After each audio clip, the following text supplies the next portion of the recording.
A video by Ken Van Langen.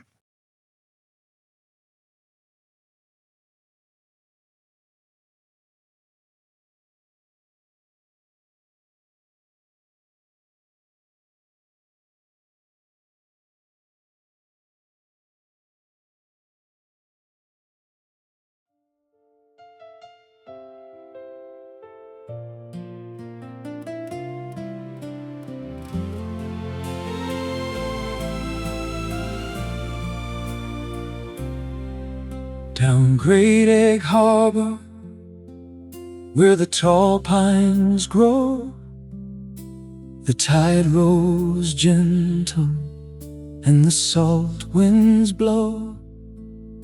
From Summer's Point to May's Landing town,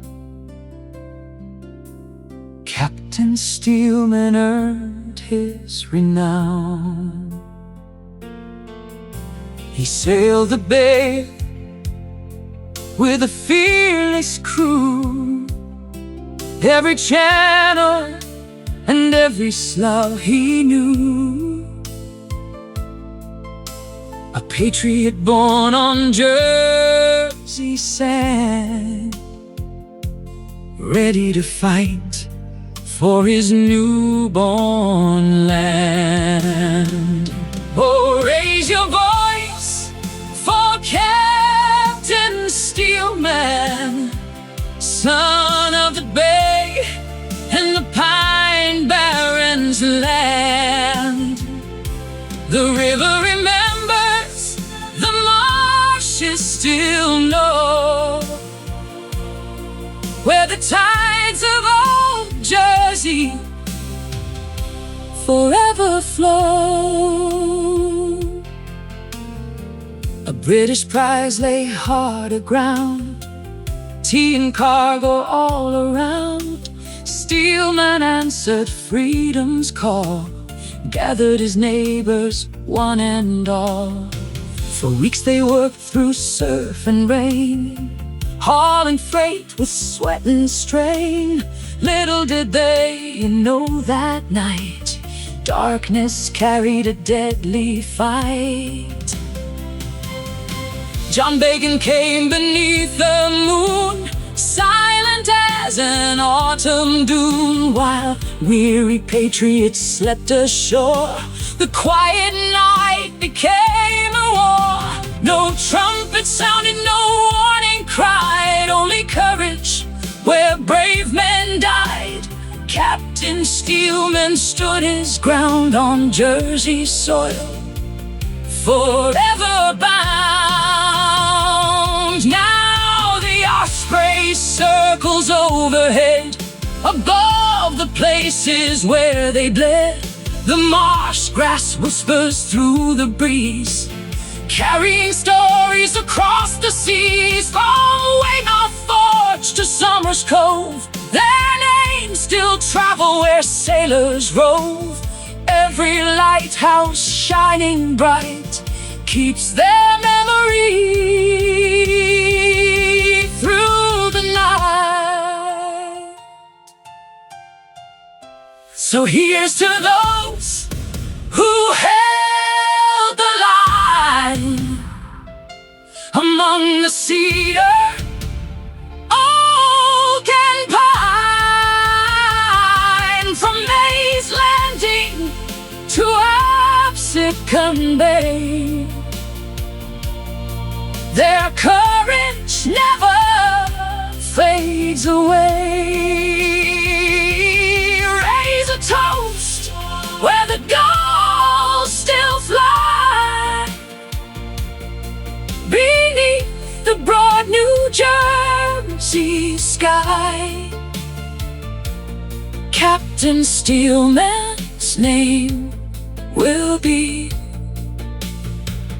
part of our shore for eternity. The tide rolls out, the tide comes in, but history never leaves the wind. Listen close when the evening falls. Old Great Egg Harbor, still softly calls.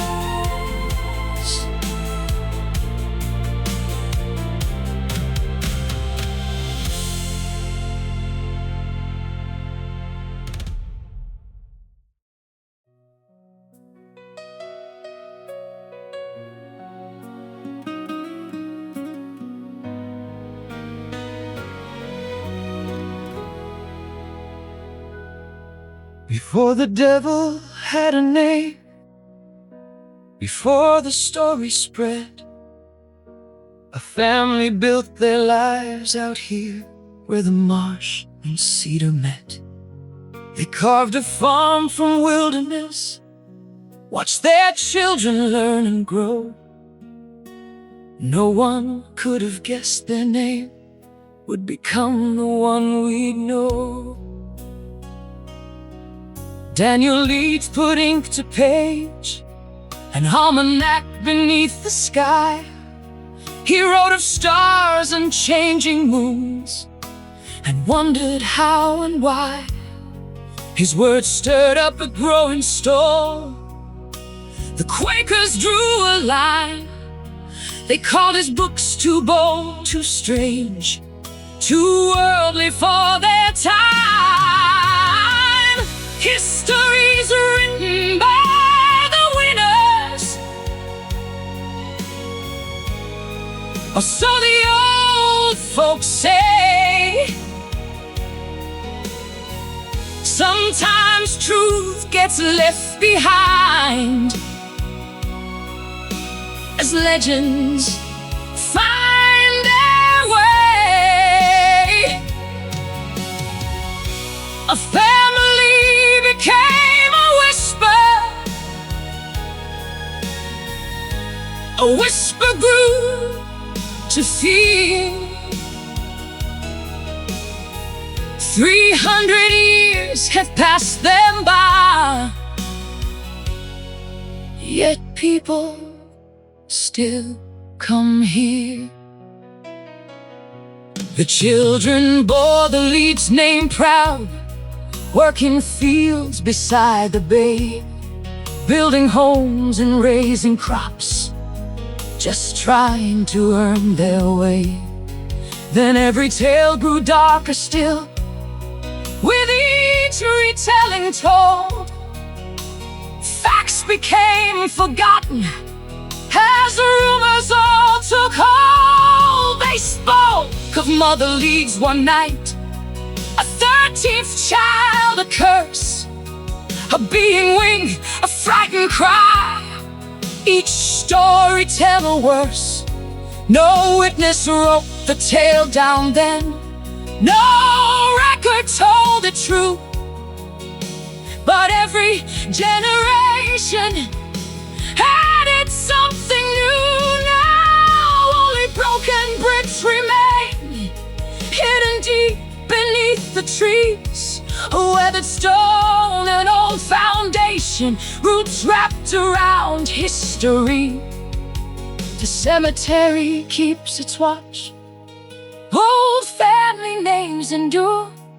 Leeds, Hagerthy, Skull, Loveland, proof that some things still are sure. Maybe there never was a devil, maybe there always was. Maybe fear is born whenever people question who we are. The house is gone, the family stay, their story never died. For every legend has a beginning, and every beginning had a family. So if you wander Leeds, point slowly, leave the ghost stories behind. Listen instead to the people, to the names carved into old stone, to the quiet truth beneath the pines. Because sometimes the greatest mystery isn't the monster, family that history almost forgot.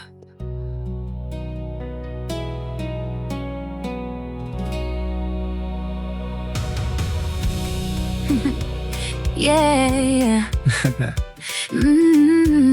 Yeah. Down in Linwood, where the bike path bends, at 1410 Wabash, where the sidewalk ends. Across from the middle school, the bell just rang. A little patch of green, where the sparrows hang. It ain't even an acre, not trying to be grand. No ticket booth, no gate, just open land. Sunrise to sunset, 365, free as the air when you're still alive. Oh, Linwood, little lot, big quiet in the town. Turn your bike around, put your feet down. Dog bowls full, racks there for your ride. Come on in, the trees are on your side. they tell you about Tyler. 600 strong, More is up in Philly. where the crowds belong. Scott's got 300 acres. Down the road, This one's just a triangle, carrying its load. but everybody sees it. That's the clever part, 2 blocks from the high school. right by the heart. Moms walk past, kids cut through. Commuters on the path get a minute or two. Come January when the world goes gray, Jelena wakes up, copper red on display. witch hazel humming with the winter perfume. Small but stubborn, making its own room. Rolling wood, little lot, big quiet in the town. Turn your bike around, put your feet down. Dog bowls full, racks there for your ride. Come on in, the trees are on your side. Somebody called it well kept. Thoughtfully laid, You can tell someone's hand's been in the shade. not fancy, not loud, Just tended true. a neighborhood secret that belongs to you. Now it's June and the greens turn deep. Shadows on the benches where the Old folks sleep. I'm walking slow, camera low, Letting Linwood tell me what it knows. you don't need a map for a place this small. Just follow the kids, they'll show you all. Every leaf a lesson you don't have to learn. Just stand still long enough, the world will turn. Oh, Linwood, little lot, be quiet in the town. Turn your bike around, put your feet down. Dog bowls full, racks there for your ride. Come on in, the trees are on your side. It's a tiny, quiet public arboretum in Linwood, less than an acre. And it's free from sunrise to sunset every day. It's at 1410 Wabash Avenue, directly across from Bellhaven Middle School, sitting right where that well-traveled bike path links Linwood to the next towns, which is why so many people see it daily. It's intentionally small compared to the big regional gardens like Scott Tyler, and Morris, the standout winter star is the hybrid witch hazel Jelena with fragrant copper red flowers. that shows up, and January locals describe it as a nice garden. Well maintained and thoughtfully laid out. And you've got the practical touches too. A dog-friendly water fountain and a bike rack right out front. A British vessel entered Great Bay in full view from Leeds Point. The soldiers and sailors came ashore in barges for fresh meat. He understood the water, giving him a strong advantage. In 1783 or 1785, the dates vary. Leeds did what no white man had done. He stayed. There is a marker in Atlantic City says that he built the first cedar log structure on Absecon Island in 1785. He cleared 50+ acres and built the first permanent structure of cedar logs. He planted corn and rye and grazed cattle. He was trying to do mainland farming on an island. It barely worked by 1850. There were still only 7 homesteads on Absecon Island. All but one a descendant from Leeds plantation. He had to row to the mainland for everything, for a doctor, for a nail, for church. He was living a Lenape commute in reverse, but year-round. Part 3. The doctor who saw the water differently. Enter Dr. Jonathan Pitney of Absecon. He lived on the mainland, but he looked at the island and didn't see a farm. He saw a hospital. Pitney had the same problem the Lenape solved. How do you get people and goods across the little water efficiently? His answer was the railroad in 1852. Construction began on the Camden Atlantic City Railroad on July 5, 1854. The first train arrived. That train replaced the 5-mile marsh trail with iron rails. It did in 2.5 hours what took a day of walking and rowing.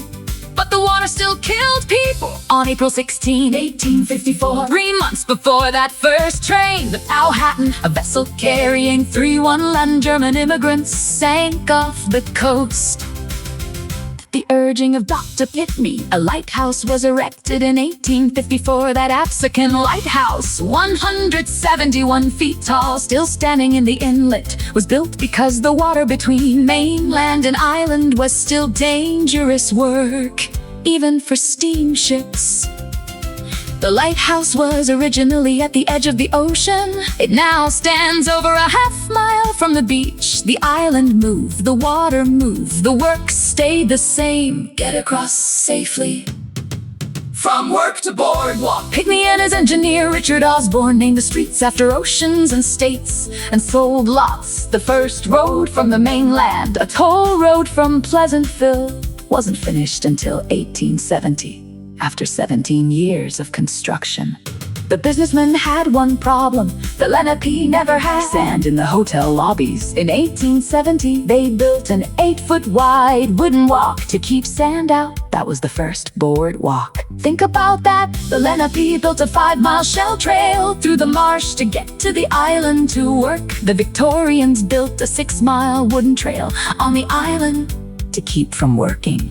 By 1900, 27,000 people lived here year-round. The summer factory had become a summer city, but the commute was still the same geography. Mainland Absecon supplied the workers, the food, the fresh water. The island supplied the jobs. Even the Miss America pageant in 1921 was an answer to the old Lenape question: how do you extend the season? The Lenape left in September because the weather changed. Atlantic City residents invented a beauty pageant to make people stay. Closing the same water. Today you drive the Atlantic City Expressway or the Black Horse Pike. You cross in 8 minutes, but you are still crossing little water. You are still following the high ground. The Lenape marked, which became Florida Avenue, which became the railroad, which became the road. The Lenape worked between Absecon Island by knowing the tide, carrying light and bringing back dried clams. Jeremiah Leeds worked it by rowing cattle over and planting rye and sand. Dr. Pitney worked it by building a lighthouse and a railroad. We work it by sitting in traffic on the bridge in June. The tools changed from dugout to train to car. The job never changed. Get across the bay, do the summer work, get home safe. Next time you're on that bridge, look down at the thoroughfare. At low tide, you can see the bottom. You can see why they called it Little Water. And you'll be looking at the oldest workplace in Atlantic County. Thank you. Good day if you stand at the foot of the Albany Avenue Bridge in June. And look to the west, you're looking at a 5,000-year-old commute. That water between you and the mainland, Back Bay, the thoroughfare, is why Atlantic City exists. not the casinos, not the boardwalk, the work. The Lenape called this island Absegami. The city's own history records that the uninhabited island was known as Apsigami, or Little Seawater, to the Lenape Indians who used it in the summer months. The Atlantic City Library gives us the other translation, Apsigami meaning little water, a term for the bay where the opposite shore was in sight. Little water you could read, little water you could work. That's the story between Apsicon and Apsicon Island.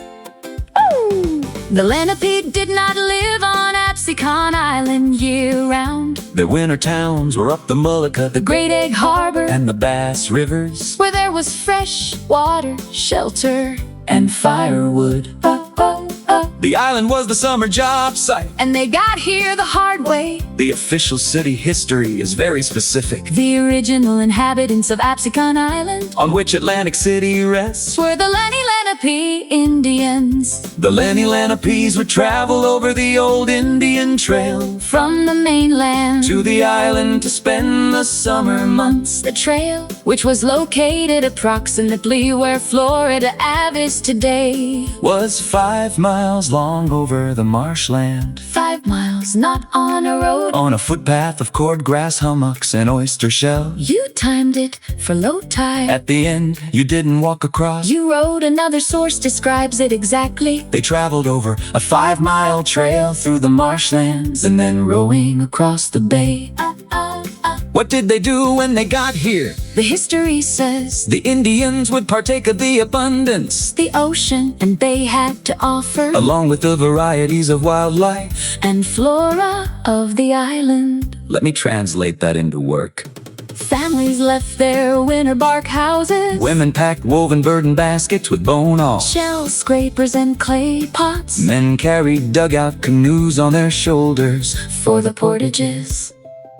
You walked single file from what is now Pleasantville or Apsicon through the salt meadow. You knew the high spots, the places the Lenape had reinforced for generations with clamshell. You carried everything because there was nothing on the island to build with except driftwood. At the bay's edge, near where the Route 30 bridge is now, you launched. The bay is only 3-4 feet deep in most places. You poled or paddled across little water to the island. On Apsicon Island, June, August. On Apsicon Island, June, August. On Apsicon Island, June, August. Bayside, women and children waded the flats for hard clams and oysters. They dried them on wooden racks in the sun and smoked them over green bayberry wood. That dried protein went back to the mainland for winter. Men fished the surf for bluefish, speared eels in the inlets, and hunted nesting terns and ducks in the dunes. The dunes. Everyone gathered beach plums, seaside goldenrod, and wild rose hips for food and medicine. You packed the dried clams, the smoked fish, the salt you'd evaporated in pan, and the shells for wampum. You rode back, walked the 5 miles, and you were home before the first frost. It was not enjoying the summer splendor. It was a seasonal economy. The mainland provided safety, the island provided surplus. For 100 years after Europeans arrived, they mostly left the island alone. Thomas Butt got it in the 1670s as payment for a debt. His mainland farm was worth 40 cents an acre. The beach was worth 4 cents. It was worthless because Europeans didn't know how to work it like the Lenape. That changed with Jeremiah Leeds. Leeds was born at Leeds Point in 1754. The records show he began the war as a Quaker pacifist, a farmer with land and a home at Leeds Point, plus some salt hay land on Apsicon Beach where he grazed cattle. After British forces landed at Leeds Point and took away some of his livestock, he and his brother Daniel angrily converted from pacifistic Quakers to fighting Quakers. Leeds knew the island because he grazed cattle on the soft hay, exactly the same high marsh the Lenape used for their trail. He told a story in his old age, recorded by local historians. Jeremiah Leeds, in his old age, used to tell the story of the visit which his father, John Leeds, received one day from foraging redcoats just before the Revolution.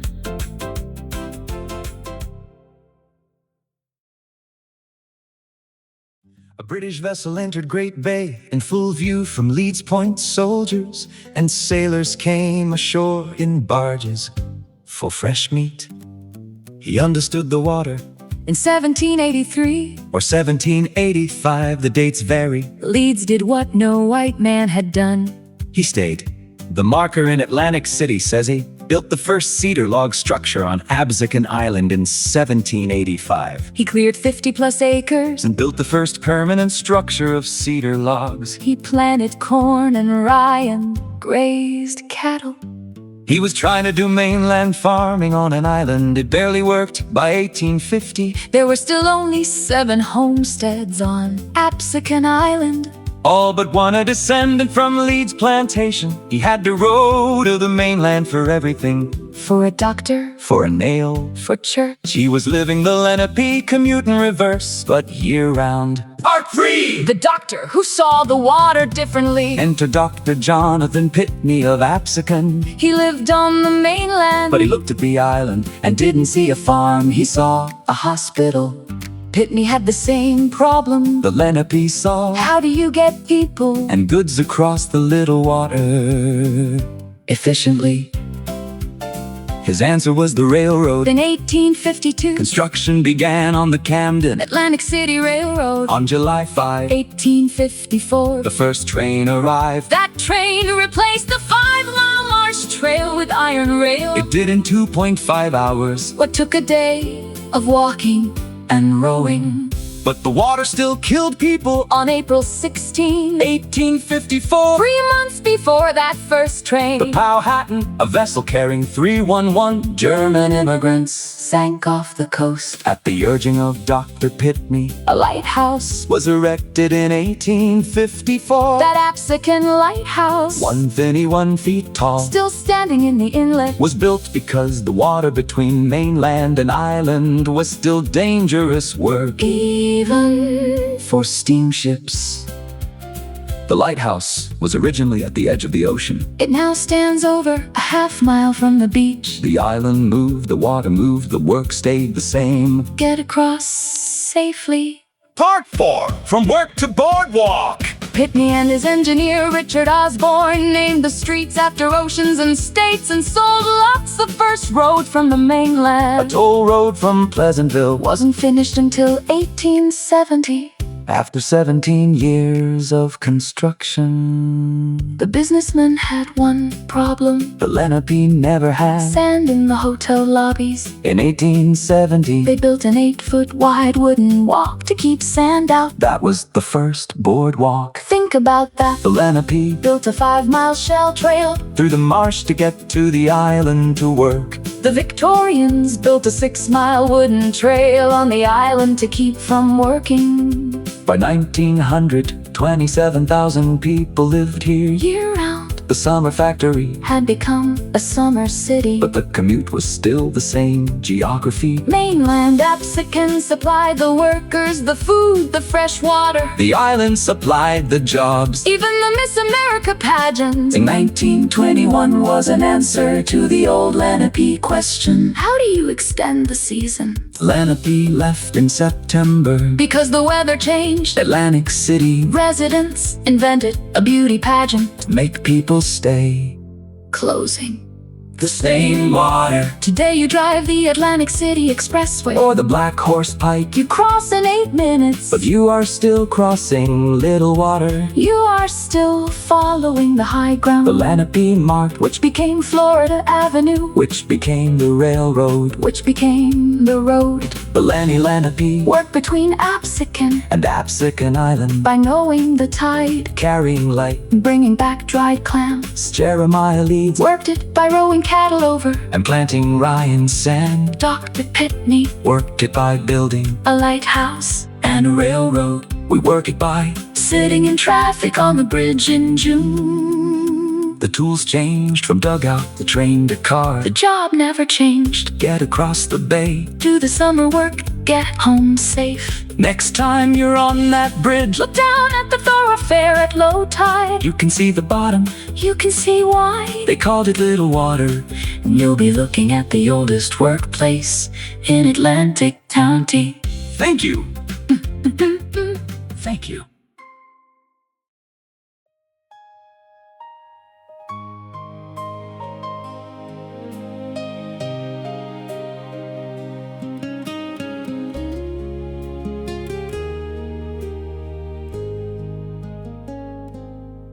Before the bridges crossed the Sound, before these streets had names, a Quaker named John Summers came with little more than faith.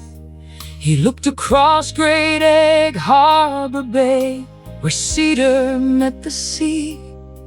He said a town will rise right here, though no one else could see.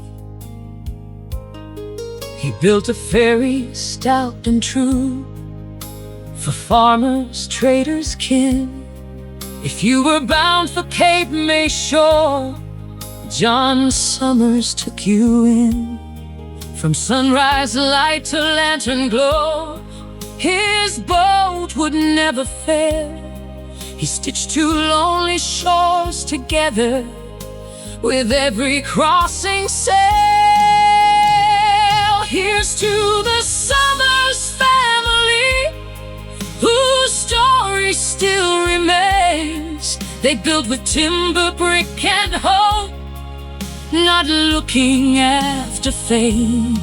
They raised a town beside the bay with honest hearts and hands. Their footprints stretched through 3 long centuries across New Jersey's sands.